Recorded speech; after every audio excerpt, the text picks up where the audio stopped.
जी, क्या हम सही कर रहे हैं? अभी हमारी शादी नहीं हुई है, सिर्फ एंगेजमेंट, और आज हम ऐसे इस हालत में हैं। क्या ये हमारे रिलेशन के लिए ठीक है? कुसुम ने रोहित के बढ़ते इरादों को रोक दिया और संकोच करते हुए उसे देखने लगती है। कुसुम के रोकने से रोहित थोड़ा सा मुस्कुराते हुए बोला, कुसुम, कम ऑन यार, ग्रो अप। यहाँ लोग बिना एंगेजमेंट के ही सब कुछ कर लेते हैं। वैसे भी हम तो जल्दी ही शादी करने जा रहे हैं, तो फिर ये ड्रामे क्यों? देखो भी प्रैक्टिकल, और वैसे भी क्या फर्क पड़ता है, हम तो फ्यूचर में हस्बैंड एंड वाइफ होने वाली ही हैं।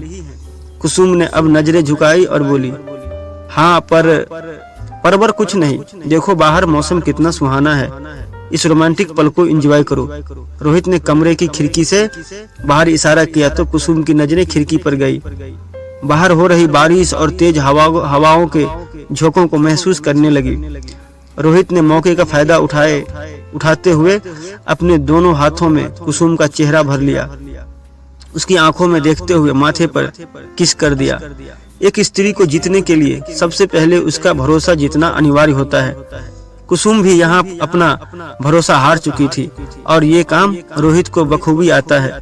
उसने कुसुम के साथ ये पड़ाव पार कर लिया था। कुसुम रोहित के सामने खुद को समर्पित कर चुकी थी। 20 साल की कुसुम सेकेंड ईयर की स्टूडेंट थी। वो निहायत ही खूबसूरत और बेहद ही इनोसेंट लड़की थी, देखने में दुबली पतली इंद्र की किसी अप्सरा के समान। कुसुम की पहली ही नजर में किसी भी मर्द को भा जाने वाली लड़की थी। बचपन से ही कुसुम एक पारिवारिक और परिवार की जिम्मेदारियों को सर्वोपरि मानती थी। उसके घर में उसके बड़े भाई और भाभी के अलावा कोई नहीं था। उसकी जिंदगी अपने भैया और भाभी के इर्द गिर्द ही घूमती थी। वही रोहित एक रसूखदार अमीर परिवार का बिगड़ैल बेटा था। वो शहर के बड़े कॉलेज में पढ़ाई करता है। उसके पापा पॉलिटिक्स में सक्रिय भूमिका में निभाते हैं, जिसका फायदा वो पल पल उठाता रहा है। उसकी एंगेजमेंट से पहले उसके कई शहरी लड़कियों के साथ रिलेशंस के चर्चे आम होते रहते थे। उसका मानना था कि लड़की केवल मनोरंजन का साधन मात्र होती है। कुसुम की शादी उसके एक दूर के रिश्तेदार ने अपनी पहुंच का इस्तेमाल करके किसी तरह से रोहित के साथ फिक्स करा दी थी। उसकी एंगेजमेंट को अभी महीना भी नहीं हुआ था। रोहित ने कुसुम के साथ जान पहचान बढ़ाने के लिए उसे पहली बार अकेले में मुलाकात करने के लिए बुलाया था, जिसके लिए उसने कुसुम की भाभी से स्पेशल परमिशन भी ली थी। उस मुलाकात के बाद कुसुम और रोहित आपस में घुल मिल गए थे। धीरे धीरे महीना कब गुजर गया पता ही नहीं चला। एक दिन अचानक कुसुम को पता चला कि उसके शरीर में कुछ हार्मोनल बदलाव हो रहे हैं। उसने अपने मन को बात दुखी होकर अंजलि को बताया। अंजलि, हम पेट से हैं। क्या ये क्या कह रही हो कुसुम? अभी लास्ट मंथ ही तुम्हारी मंगनी हुई है और अब पेट से? अंजलि ने कुसुम को हैरानी से पूछा। कुसुम अपने कमरे की खिड़की पास आंखों में आंसू और हाथ में प्रेगनेंसी टेस्टिंग किट लिए खड़ी थी, जिसमें गहरे लाल रंग की 2 लकीरें कुसुम के प्रेगनेंसी की साफ साफ गवाही दे रही थी। अंजलि कुसुम की बेस्ट फ्रेंड थी। कुसुम और अंजलि के बीच कुछ भी छुपा नहीं रहा था। तुम ऐसे स्टैच्यू क्यों बनी हुई हो? अरे तो क्या हो गया? अगर प्रेग्नेंट हो, मुझे तो बहुत खुशी हो रही है। मैं जल्द ही मौसी बनने वाली हूँ। अंजलि ने कुसुम को खुश करने के लिए मजाक किया। कुसुम ने अपने आंसू साफ किए और उसे घूरते हुए कहा, तुम्हें मजाक सूझ रहा है? हमारे कुछ समझ नहीं आ रहा कि क्या करे क्या नहीं। अंजलि फिर से मुस्कुराने लगी। अरे मजे तुमने लिए हैं तो सजा भी तुम्हें ही मिलेगी ना, मुझे तो नहीं। अंजलि प्लीज, हम मजाक नहीं कर रहे, कुसुम ने चिल्लाते हुए कहा। ओके सॉरी बाबा, मैं तो मजाक कर रही थी। अच्छा एक बात बताओ, तुमने रोहित को नहीं बताया इसके बारे में? सुबह से कॉल कर रहे हैं, वो फोन ही नहीं उठा रहे हैं। मैसेज भी किया है। कुसुम ने फिर से फोन अपने हाथ में लिया और मैसेज करने लगी। अच्छा सुनो, तुम जल्दी से रेडी हो जाओ, आज क्लास करनी है। इसके बारे में हम रास्ते में बात करेंगे। अंजलि और कुसुम एक साथ घर से रेडी होकर कॉलेज जाने के लिए गांव के बस स्टॉप जा रही थी। तभी अंजलि की नजर भोलू पर पड़ी। अचानक से उसके कदम रुक गए। भोलू, जो कि गांव का छटा हुआ मवाली टाइप का गुंडा था, उसका काम सुबह से शाम तक लोगों को परेशान करना और लड़कियों को छेड़ने का था। इस काम में उसका साथ उसके गैंग के मेंबर्स देते थे। क्या हुआ, तुम रुक क्यों गई? कुसुम ने अंजलि को हैरानी से पूछा। वो देखो, तुम्हारा पुराना आशिक भोलू तुम्हारा बेसब्री से इंतजार कर रहा है। अंजलि की आंखों में भोलू का खौफ साफ साफ नजर आ रहा था। कुसुम ने अपने सामने हंसते मुस्कुराते भोलू को देखा तो उसका गुस्सा 7वें आसमान पर पहुंच गया। बहुत बर्दाश्त कर लिया इस मवाली को, आज इसकी औकात इसे याद दिला के ही रहेंगे। आज के बाद या तो ये नहीं रहेगा या फिर हम नहीं। कुसुम जल्दी से उसकी ओर लपकी। तभी अंजलि ने उसे दौड़कर पकड़ लिया। पागल हो गई है क्या कुसुम? तुझे पता भी है तुम किसके मुंह लगने जा रही है? बदतमीज है वो, 1 मिनट भी नहीं लगेगा तेरी बेइज्जती करते हुए।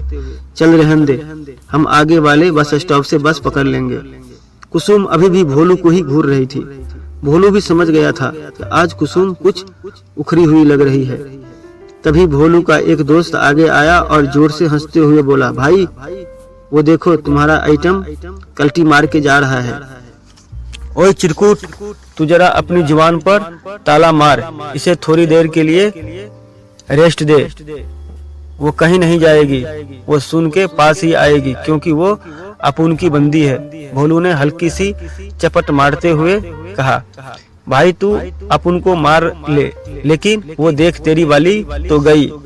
हाँ रे, सही बोला तू, गाड़ी निकाल। भोलू ने अपने साथ बैग पर 4 गुंडे बिठाए और कुसुम का पीछा करने निकल गया। अंजलि और कुसुम कुछ ही दूर निकली थी कि भोलू की बाइक उसके आगे आकर रुकती है। कुसुम के कदम अचानक से रुक गए। कुसुम, तुम वापस क्यों जा रही हो? आज तुम्हारी क्लास नहीं है। भोलू ने बड़े ही प्यार से कुसुम की ओर देखकर पूछा।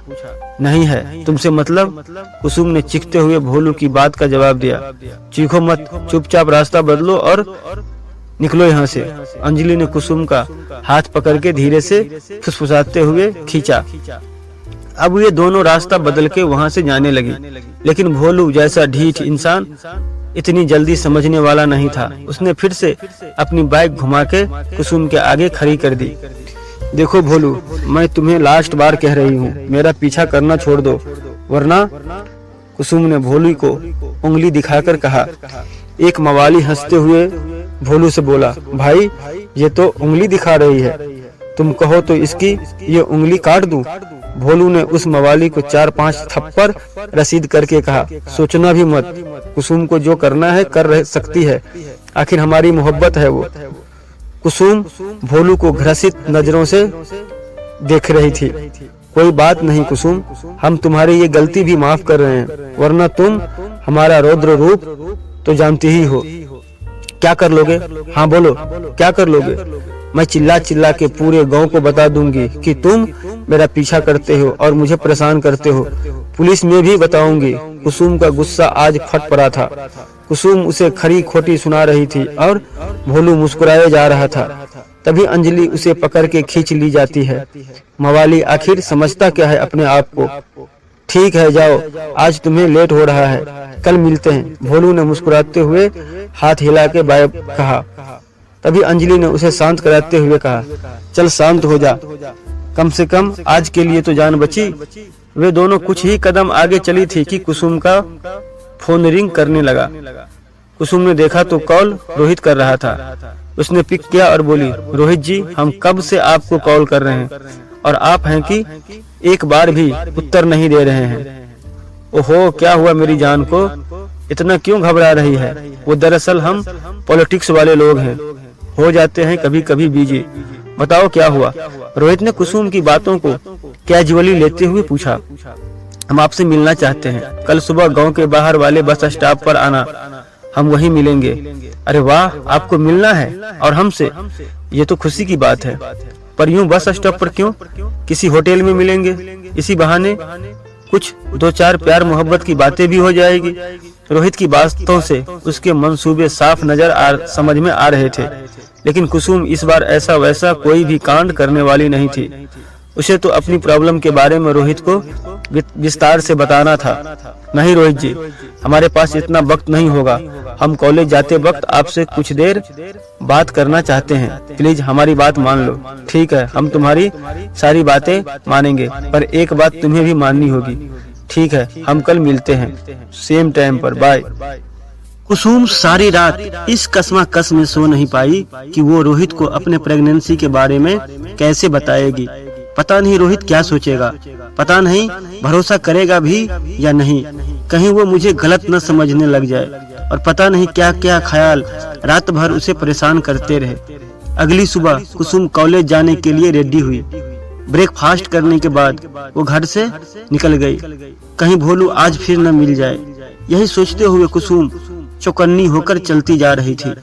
वो बीच बीच में खड़े होकर अपने आसपास इधर उधर देखती जा रही थी कि कहीं भोलू या फिर उसके गैंग का कोई आदमी उसका पीछा या फिर उस पर नजर तो नहीं रख रहा। उसका शक यकीन में तब तब्दील हो गया जब उसे सामने बस स्टैंड पर भोलू अपनी बुलेट बैग पर बैठा पान मसाला चबाते हुए दिखाई दिया, मानो वो कुसुम का ही इंतजार कर रहा हो। उसकी नजरें खुद पर उसकी मानो कुसुम का ही इंतजार कर रहा हो। उसकी नजरें खुद पर पाकर कुसुम सहम सी गई। उसे अंदर से डर सताने लगा। हे भगवान, आज तो हमारे साथ अंजलि भी नहीं है। आज तो हम इसे बंदर घुरकी भी नहीं दे सकते। आज तो हमारा कल्याण हो ही जाना है। हे माता रानी, रक्षा करो। कुसुम का बदन पसीना पसीना होने लगा। जैसे ही भोलू ने देखा कुसुम के कदम रुक चुके हैं, अब वो और आगे नहीं बढ़ रही है, तो उसने अपनी बाइक स्टार्ट करने लगता है। अचानक से कुसुम के मुंह से चीख निकल आती है, क्योंकि उसके कंधे पर किसी ने पीछे से हाथ जो रखा था। अंदर से डरी हुई कुसुम ने जब पलट के देखा तो उसके सामने रोहित का मुस्कुराता हुआ चेहरा दिखाई दिया। एक लंबी सी राहत भरी सांस लेकर कुसुम ने कहा, आप कब आए? मेरी तो जान ही निकल गई थी। कुसुम ने अपना एक हाथ अपने सीने पर रख लिया। रोहित की मुस्कान बड़ी हो गई। सरप्राइज, कैसा लगा मेरा सरप्राइज? कुसुम ने इतरा कर कहा, सरप्राइज? ऐसे कौन देता है? मैं देता हूँ। और कौन देता है? अच्छा चलो बैठो, ज्यादा देर करना ठीक नहीं है, अभी कोई मुझे यहाँ देख न ले। रोहित ने जल्दी से अपनी बाइक स्टार्ट की। जैसे ही भोलू ने देखा कि कुसुम किसी लड़के के साथ बाइक पर बैठकर जा रही है, उसके अंदर एक अलग प्रकार की चिंगारी जल उठी। वो आग बबूला हो उठा। उसने अपने कमर पर लगे कट्टे पर हाथ डाला। उसने कट्टा निकाला ही था कि उसके एक साथी ने उसे पकड़ के रोक लिया। क्या बावरे हो गया भोलू? एक लड़की के चक्कर में फिर से अंदर जाना चाहते हो क्या? याद करो, अभी तुम्हें पूरे 2 महीने भी नहीं हुए हैं। 6 महीने अंदर रहकर आए हो, लेकिन तुम समझ नहीं रहे हो। हम कुसुम को हासिल करने के लिए कुछ भी कर सकते हैं, किसी भी हद तक जा सकते हैं, फिर चाहे किसी भी शहरी बेहरूपिये का ही जान भी क्यों न लेना पड़े तो ले लेंगे। मेरे दोस्त, अभी शांत हो जाओ, हम कुछ सोचते हैं इसका क्या करना है। रोहित जी, आप हमें यहाँ कहाँ लेकर आए? हमें ये सब बिल्कुल भी पसंद नहीं है, और वैसे भी हमारे पास इतना टाइम कहाँ है। हमें कॉलेज जाकर क्लास भी अटेंड करनी है। आज अंजलि नहीं आई है, उसे भी नोट्स देने हैं। एक बड़े से 5 सितारा होटल की खूबसूरत बिल्डिंग के सामने खड़े रोहित से आश्चर्य से देखते हुए कुसुम ने कहा। रोहित चिरपरिचित अंदाज में मुस्कुराया और बोला, ये पढ़ाई और सहेली की फिक्र तो हर रोज करती हो, आज मौका मिला है तो एंजॉय कर लो। कुसुम आश्चर्य में मुस्कुराई। एंजॉय? नहीं जी, एंजॉय करने के लिए पूरी लाइफ पड़ी हुई है। अभी वक्त है खुद को कुछ बनते हुए देखने का। वैसे भी लास्ट ईयर है पढ़ाई का, आगे का पता नहीं।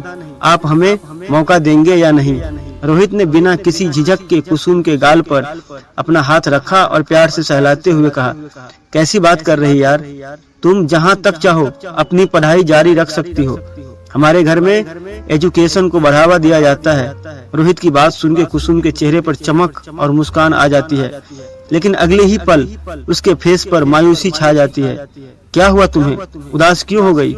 तुम्हें तो खुश होना चाहिए, आज तुम अपने मंगेतर के साथ हो।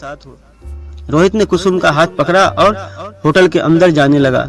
संकोचित होते हुए कुसुम उसके साथ अंदर चली गई। सुनो ना रोहित जी, प्लीज, ये सब करने की क्या जरूरत है? हमें कॉलेज के पास मिलना था आपसे, और आप हैं कि हमें कहाँ ले आए। क्या कुसुम, तुम भी थोड़ा खुद को भी तो टाइम दो। तुम किसी गैर के साथ नहीं हो, तुम मेरे साथ हो, मेरे साथ, तुम अपने होने वाले हस्बैंड के साथ हो। रोहित ने कुसुम को पकड़ के बुक की हुई टेबल पर बिठाया। कुसुम शर्माते हुए मुस्कुराई और अपने दोनों हाथों से अपनी आंखें छुपाकर बैठ गई। अच्छा, अब शर्माना बंद करो और बताओ क्या खाओगी। रोहित ने कुसुम का हाथ अपने हाथ में पकड़ लिया। एक पुरुष का स्पर्श महसूस करते ही कुसुम के मुंह से हल्की सी आह सी निकल गई। उसके रोंगटे खड़े होने लगे। कुसुम हल्के से अपना हाथ छुड़ाया। कुसुम ने एक बार रोहित की ओर देखा और फिर टेबल पर रखे हुए मेन्यू कार्ड पर नजर दौड़ाई। अरे क्यों आप इतना सारा पैसा खर्च करने में लगे हुए हो? देखो ना कितना महंगा खाना है इसमें। चलो ना बाहर हम किसी स्टॉल पर खा लेंगे, और तो और वो बहुत टेस्टी भी होता है। रोहित ने कुसुम का हाथ अपने हाथ में लिया।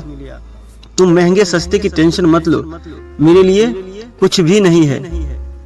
तुम अपनी पसंद का खाना ऑर्डर करो, आखिर तुम मेरी होने वाली बीवी हो, मैं तुम्हारे लिए इतना तो कर सकता हूँ। कुसुम थोड़ा सा मुस्कुराई और फिर मेन्यू कार्ड पर नजरें दौड़ाने लगी। कुसुम की पसंद का खाना ऑर्डर किया गया। खाना खाने के बाद कुसुम ने चलने को कहा तो रोहित ने एक बार फिर से कुसुम को रोका और बैठने को कहा। अभी तो रुको, अभी तो आइसक्रीम का मजा लेना बाकी है। क्या रोहित जी, आप भी ना, अब हमारे पेट में जरा सा भी जगह नहीं बचा है। हमने पेट भर के खाना खा लिया है, प्लीज रहने दो, फिर कभी खाएंगे आइसक्रीम। कुसुम ने रोहित को इंस्टेंट किया तो रोहित ने एक प्यारी सी स्माइल दी और ऑर्डर कैंसिल कर दिया। आप हमारी बात नहीं सुन रहे हैं। हम जो बात कहने के लिए आपसे मिलने आए हैं, कम से कम वो कहने का मौका तो दीजिए ना। अच्छा बोलो, क्या बात है? अब कुसुम के चेहरे पर मायूसी छा गई। संकोचित मन से कुसुम ने कुछ कहना चाहा, पर अचानक से वो शांत पड़ गई। उसका चेहरा सफेद हो गया। उसकी आंखें लज्जा से नीचे झुक रही थी। क्या हुआ तुम्हें? अचानक से तुम्हारा चेहरा सफेद क्यों पड़ रहा है? रोहित ने कुसुम का फेस अपने दोनों हथेलियों से भर लिया। कुसुम की आंखें अब नम हो चली थी। अरे क्या हुआ? तुम कुछ बोल क्यों नहीं रही हो? कोई प्रॉब्लम हुई है तो हमें बताओ, हम है ना। रोहित ने कुसुम को कॉन्फिडेंस देते हुए पूछा। कुसुम की खामोशी और नर्वसनेस को देखते हुए रोहित ने कहा, मुझे पता है तुम यहाँ पर कंफर्ट फील नहीं कर रही हो। एक काम करते हैं, आओ मेरे साथ। रोहित ने कुसुम का हाथ पकड़ा और अपने साथ चलने को कहने लगता है। कुसुम भी बिना कुछ कहे ही रोहित के साथ चली जाती है। रोहित कुसुम को लिफ्ट से चौथे माले पर रूम नंबर 405, जो कि उस होटल का सबसे महंगा स्वीट था, रोहित ने अपने नाम पर बुक कराया हुआ था। रोहित कुसुम को रूम के अंदर लेकर पहुंच गया। रूम को इस तरह से सजाया गया था जैसे उसे सुहाग रात के लिए तैयार किया गया हो। सुगंधित पुष्प अपनी महक फैला रहे थे। कमरे के अंदर हल्की गुलाबी रंग की रोशनी किसी भी कपल को रोमांटिक करने के लिए काफी थी। कुसुम की नजर सामने की दीवार पर गई, जहां पर बड़े बड़े अक्षरों में लिखा हुआ था सरप्राइज।